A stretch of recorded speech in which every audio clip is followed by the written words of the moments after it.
Right now, though, I want to revisit a story that unfortunately remains a story. And how are we going to get some kind of a grip on this fentanyl crisis that continues to unfold here in Alberta? Not just in Alberta. Obviously, BC is dealing with this too. But it seems as though we remain in a crisis situation. Now, the story last week, though, the New Democrats are trying to portray their efforts to respond to this as a success story. These naloxone kits have been widely dispensed now. In fact, they've nearly tripled the amount of those kits that have been made available because of the changes that you don't need a prescription. Those kits can help offset a fentanyl overdose and save lives. So that's good. But at the same time, the number of overdose deaths continue to go up. So we're obviously not getting a handle on this, and we shouldn't pretend at all that this crisis is over or anything close to that. Joining us for more, Dr. Hakique Virani joins us. He's a public health and preventative medicine and addiction specialist at the University of Alberta. He's a clinical assistant professor there as well. Dr. Virani, great to have you with us here. Welcome to the program. Hey, good afternoon. All right. Well, explain where we're at. I think it's a positive development that more of these naloxone kits are being made available, that it's easier to obtain, but obviously we're not really putting a dent in the problem yet, are we? I think, your characterization of the situation as obviously not better is about as good as I could do myself. I mean, it's terrific that we've seen almost a tripling of the weekly take-home naloxone kit distribution compared to before May of last year. That's fantastic. And we do know that it's saving lives. But here's the math. You've got an increased number of reversed overdoses with naloxone kits, and you've got an increased number of fatal overdoses. So that amounts to an increased number of total overdoses. You're quite right. Obviously, the problem is not getting better. I mean, we cannot rest on our laurels that naloxone kit distribution has expanded. We've not done anything with respect to treatment, nothing that's made a dent in the problem. Well, and why isn't it then? If we're making this life-saving kit available that we can prevent overdose deaths, why aren't we seeing a reduction then in the number of fatal overdoses?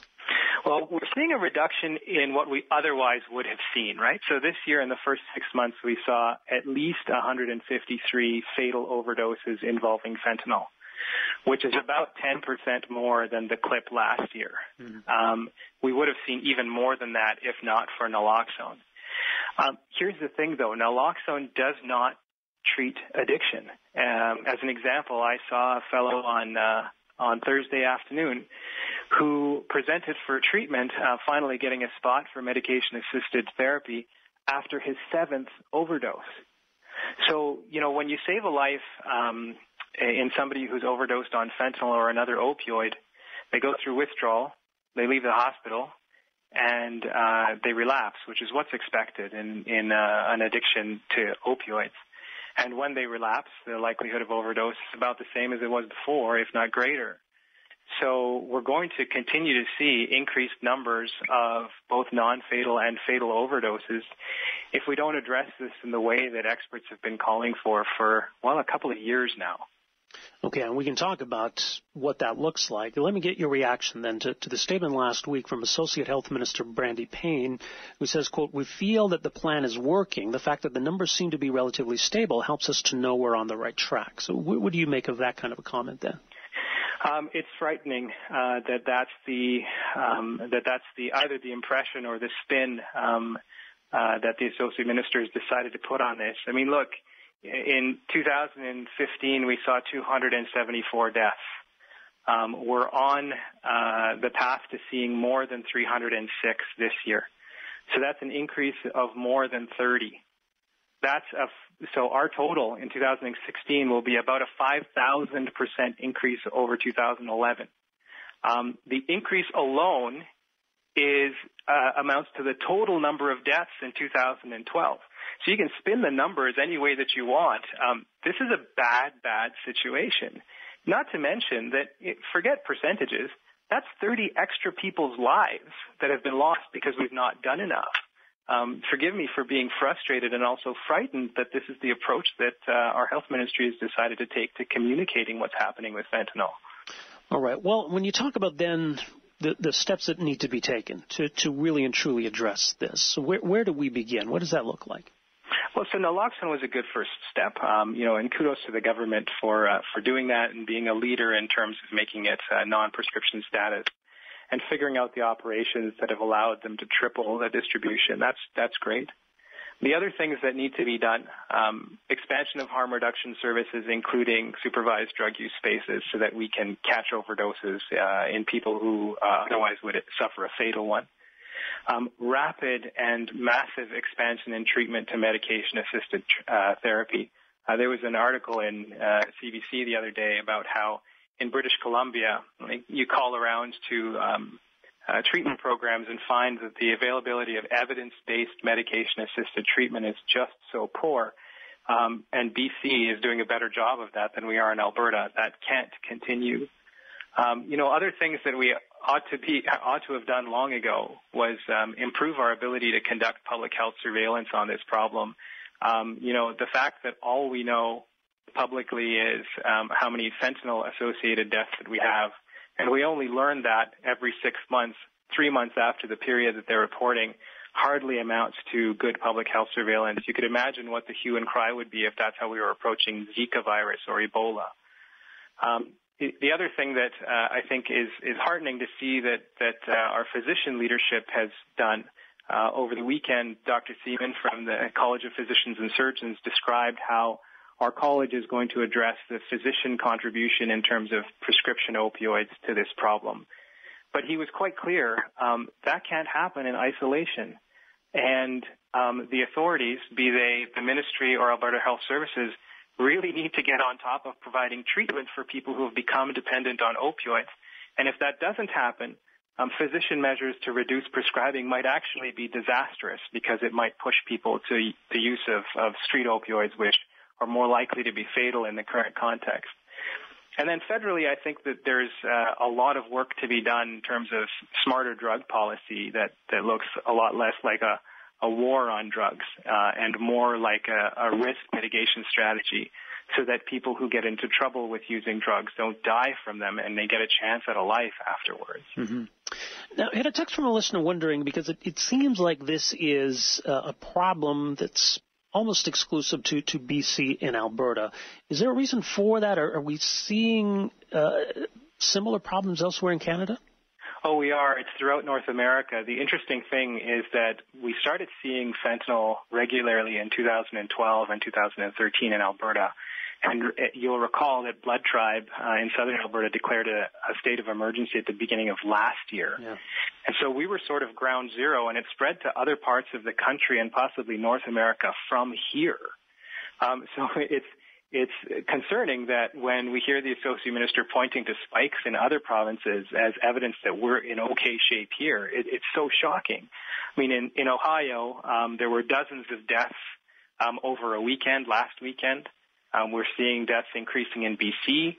I've spoken to colleagues in Ontario who've been seeing fentanyl-related deaths and people addicted to opioids, including fentanyl, for the last 2 to 3 years. So it's certainly not isolated to Alberta and BC, but it's pretty clear that the mess started here. Well, yeah, it certainly seems that way. Now, it's interesting you mentioned supervised drug use sites, which, and I think that there's a strong case to be made for that. The problem is with the crisis we're facing now and the requirements that, there be extensive consultation before Ottawa ultimately approves that kind of a facility. And we'd be talking about a few years out, wouldn't we? You're talking about a few years out, unfortunately, and several binders of consultation work that weren't required before the previous federal government passed Bill C-2. And at the time that Bill C-2 was being discussed, our current federal government, when they were in opposition, did not support it. And yet here we are, almost several months after we've had a new government, and that bill has yet to be repealed. And that's a real tragedy. We know that supervised drug use spaces could have saved lives in Alberta and elsewhere in the country. There are several proposals waiting to be approved. We have a supportive mayor here in Edmonton, and in fact, over the weekend, our College of Physicians and Surgeons also was very clear that they endorsed this as good evidence-based public health practice. And yet, when our provincial government describes harm reduction programming, that conversation is limited to naloxone. We need to go much, much further than that to protect human life. When you look at inside, though, in the downtown east side, that's where you have a problem that's really concentrated in a relatively small area. I think what we've seen in Alberta is just how spread out this problem is. That where would we even put this kind of a facility? You know, we've got some really bright minds at the University of Alberta and in some of our non-governmental organizations working on this exact issue, and they've got some creative ideas of how to integrate this with healthcare services in a way that really has a limited negative impact on communities and a huge upside in terms of protecting human life, as well as providing an entry point for folks who are struggling with drug use into more definitive treatment when they feel ready.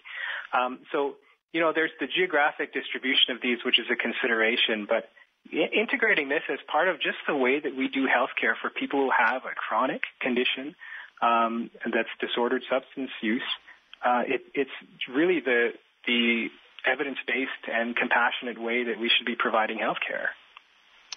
And in the meantime, this isn't going away anytime soon. It doesn't look that way. I mean, not if we're unwilling to do extraordinary things, because our ordinary measures are clearly not working and they will not work. One of the conversations that unfortunately is stumped by our present provincial government, it's been going on for quite some time. In question period several months ago, the Wild Rose had demanded a satisfactory answer to the question of why have we not declared a public health emergency. And last week, Dr. Swan of the Alberta Liberals was asking the same question. And I don't have an answer to that question for anybody asks me. We're in a situation where the burden from this health hazard of fentanyl is so much greater than what we're used to. And the magnitude of that burden is 10 times in terms of deaths, the number of deaths from influenza. If we ever had an infectious disease that caused that amount of death, you could bet that public health would be clamoring to declare a state of emergency and moving resources around to protect public health. And here we have really, really simple interventions that we know work to reduce overdose death. If we had resources to deploy those, they're not expensive per person who uses them. And it requires that the government has special authorities to move around pieces within our health system to make sure that those things get done. And the other thing that we had talked about is public health surveillance and the importance of collecting information from multiple sources to characterize this problem. Health doesn't have authority over, folks like Justice, where the medical examiner's office sits. And to get fatality data, if it required mandatory reporting that's decreed by the health minister or the chief medical officer of health in the state of a public health emergency, that would be possible. So, I mean, there's so many reasons why one would declare a public health emergency. And really, the only reason that I can think of not to would be that you're embarrassed you haven't done it already. That's a good point. We'll leave it there, Dr. Virani, and we'll see maybe whether there's a different approach taken here. Clearly one's needed. Thanks so much for making some time for us here this afternoon. Appreciate it. Always a pleasure. Take care. Dr. Hakique Virani of the University of Alberta, specialist in public health and preventative medicine and addiction medicine. We're back with more right after this. All right, welcome back. Afternoons on News Talk 770. Read some of the texts coming in on this question of addressing this overdose crisis in Alberta. Now, we have an increase in the number of fatal overdoses, 153 between January 1st and June 30th. That's up from 139 during that same time frame last year. So the government's trying to claim the plan is working. It's hard to see how it is. Now, someone texts to say that having the College of Physicians scalping back on opioid predictions will only make the problem worse, as addicted people who are getting safe prescriptions will turn to street drugs. And that's a concern. It also speaks to the onset of these addictions. How are people getting addicted in the first place? Because one text here that says, let's remember these are illegal drugs. Or somebody else says, why should I pay? Where's that person's accountability? Why should I pay for their own weakness? What we're paying anyway, I'm not sure what that response looks like. Just wash our hands of it, say, well, you're on your own. Because that's going to cost us a lot in the long run. I think there's a vested interest in addressing this, just if we're looking only at the cost of it. So I don't know that that's an adequate or responsible approach to this. Listen, we're along in the previous segment. We've got to take another break here. We'll come back. Some final thoughts on this. We'll set up our next hour for you as well. Stay with us. Back afternoons on News Talk 770. This text here says, put the treatment center on Rob Street. Well, I'm not sure where we go on my street. I think we need to put the treatment center where it's most needed. I think if I lived in a neighborhood where overdose deaths were prevalent, I would certainly want that on my street. I mean, which would you rather have? A situation where you got people lying in the street with needles in their arms, or a facility like that can get them off the streets and save lives too? The challenge in having a safe injection site or a supervised drug use site in Alberta is just that. Where do you put it? But I think that kind of an approach would certainly go a long way.